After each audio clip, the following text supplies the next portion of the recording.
Man, I didn't even feel like posting today's video, man. But I got a little message I want to share with you. So,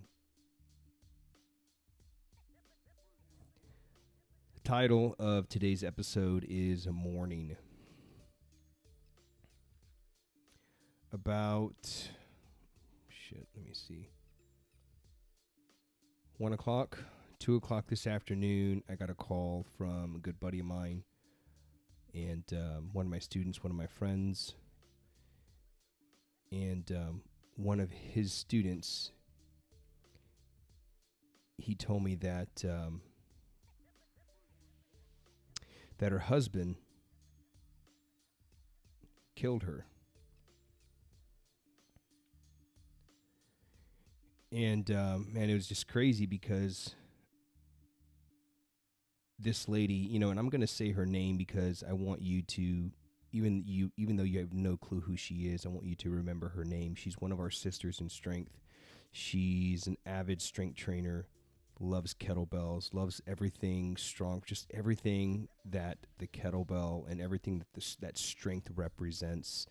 I've had the honor and the privilege of coaching her at several of my workshops. She invited me over for a surprise birthday party for my friend who contacted me. His name is Thomas. Shout out to Thomas. And her name is Emily. And I want you to remember that name. And I just want you to think of her for me. If you'll do that, if you'll do me that favor, it's just think of Emily. Think of her today, and say a prayer for her soul, for her family, for her children. Like I mentioned, I've had the privilege. I didn't know her as well as Thomas did, but man, the little bit that I did get to know her, she was very passionate, very caring, probably one of the nicest people I'd ever met.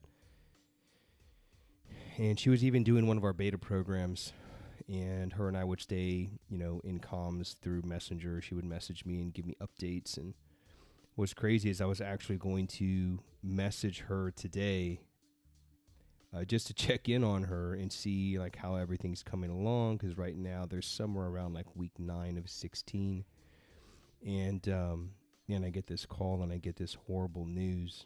And so and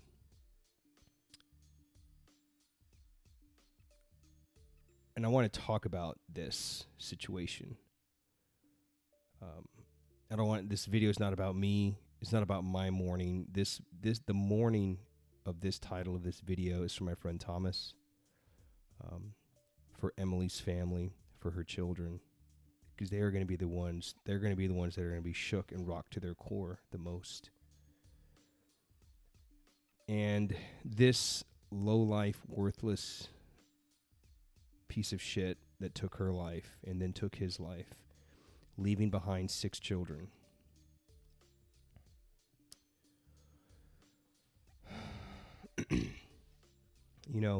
Today, religion gets thrown off, gets dismissed a lot. And just hear me out. Whether or not you're a religious person, just hear me out. Religion is not a popular topic today, for good reason. The church there's been many scandals. There's been many things going on, and I can understand how people have lost their faith in religion, right? But I want to talk about religion, what it truly is, and what some people mistake it for. Religion is not, in a sense it is, but it's not reduced to the acts of religion, right? Going to church, going to mass, receiving the sacraments, getting your wafer for the week, right?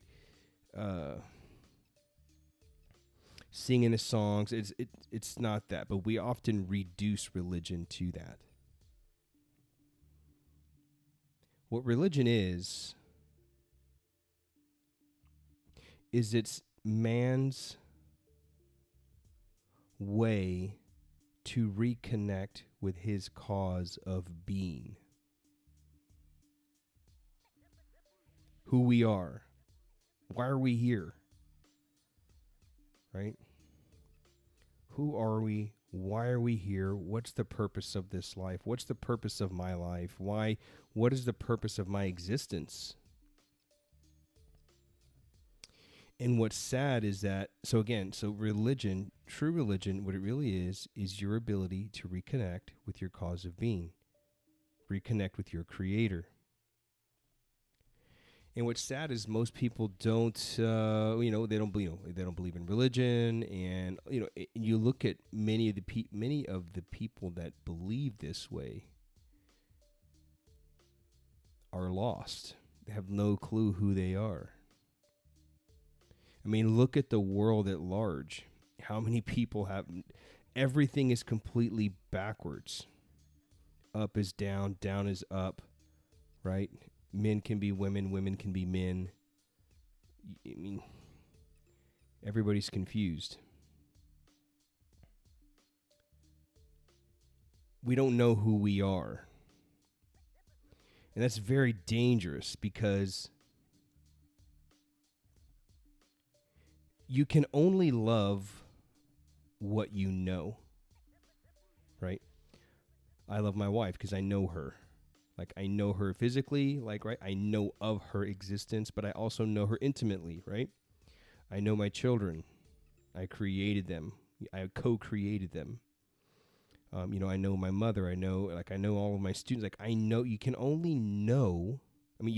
love what you know.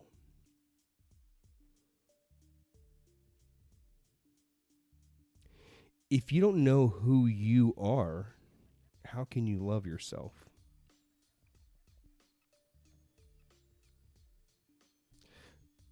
The message over and over in the Bible, in the teachings of the church, are what?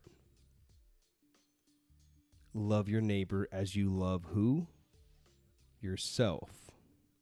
How can you love others if you don't love yourself? And you can't love yourself unless you know yourself, unless you know who you are at your core, unless you know who you are in this world, why you're here, what's your purpose. And this is where religion comes in. Religion helps you reconnect with your cause of being. So I want to share something with you. Just take it for what it is. Just hear me out. Okay. So I go through these daily readings every single day. And when I say daily readings, I'm not talking about like new age palm readings and, the occult and whatnot. I'm not talking about that. I'm talking about the daily scriptural readings. Okay.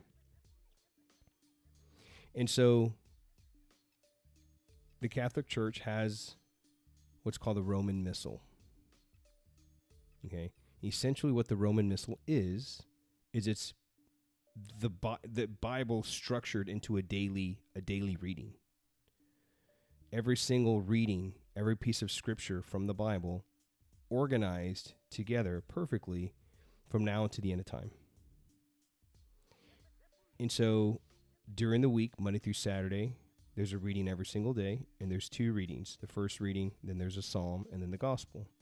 Then on Sunday, there's three readings. You have the first reading, the second reading, and then you have the first reading, psalm, second reading, and then the gospel. Okay. And I just want to touch on just today's reading.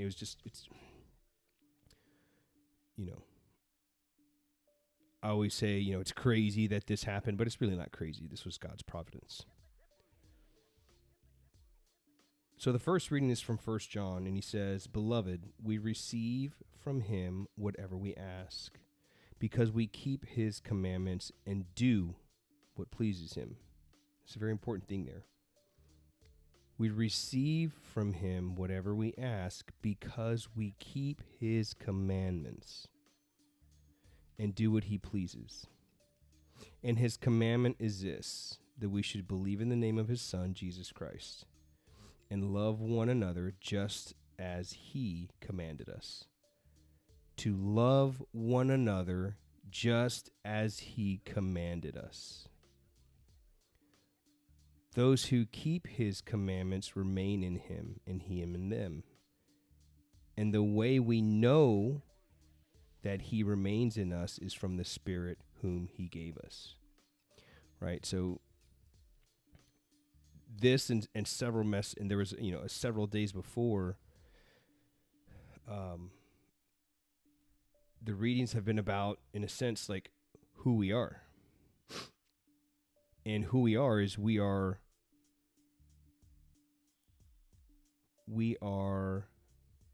what's the word I'm looking for? Adopted. We are adopted sons and daughters of God. We are heirs to the kingdom of heaven, right?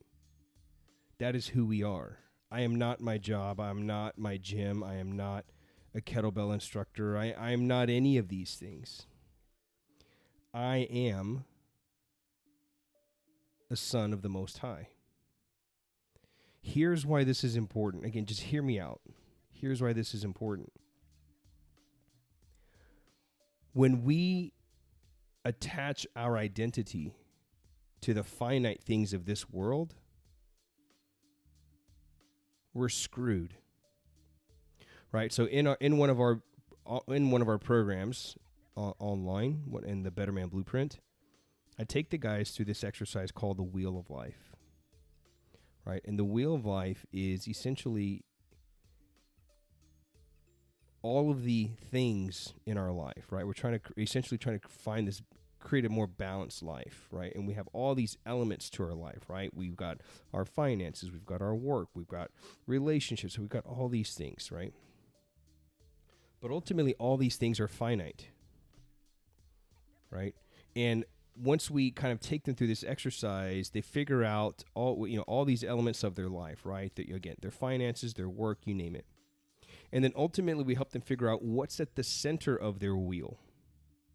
Because what's at the center of your wheel is the most dominant thing in your life. And you will look at all of the other elements of your life through the lens of what's at the center of your wheel. So let's say if money is at the center of your wheel, the way you look at family and relationships and everything else will be through the eyes of money.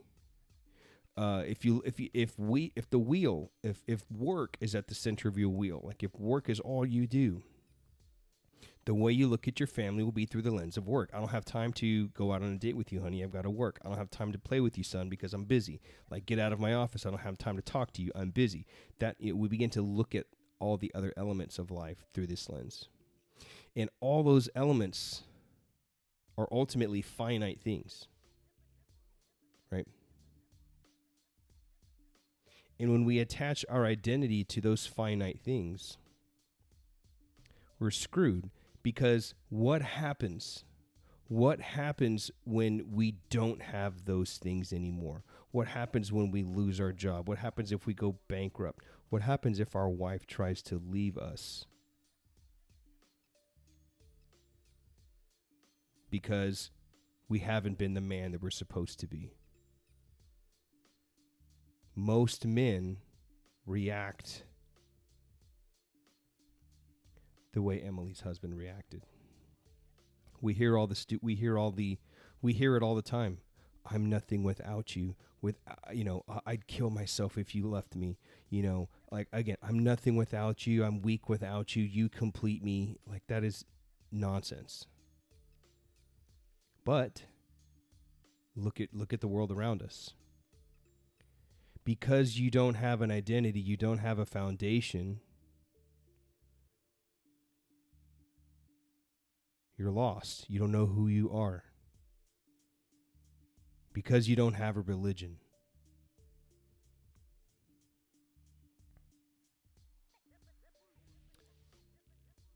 Men commit suicide 3.5 times more than women do. And I don't have the statistics in front of me, but an overwhelming percentage and number of the men that do this, that take their lives, etc., are a result of a romantic relationship. Their girlfriend left them, their wife left them, or they were going to leave them. My cousin, either on my birthday or the day before my birthday, took his life because of a situation like this. I believe his wife was messing around. He's in the Navy, and he took his own life.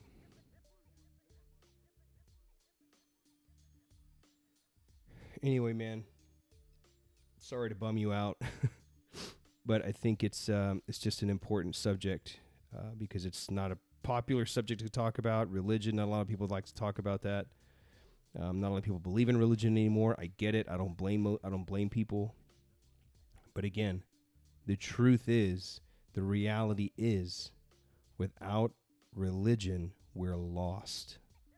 We are lost because we do not know who we are. And if we don't know who we are, we can't love ourselves.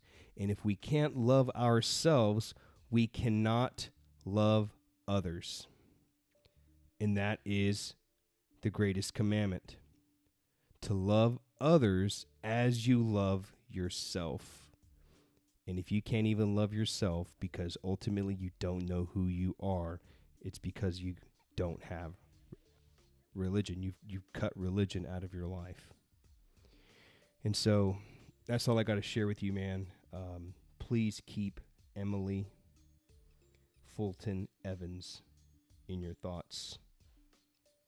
Say a prayer for her soul, for her children.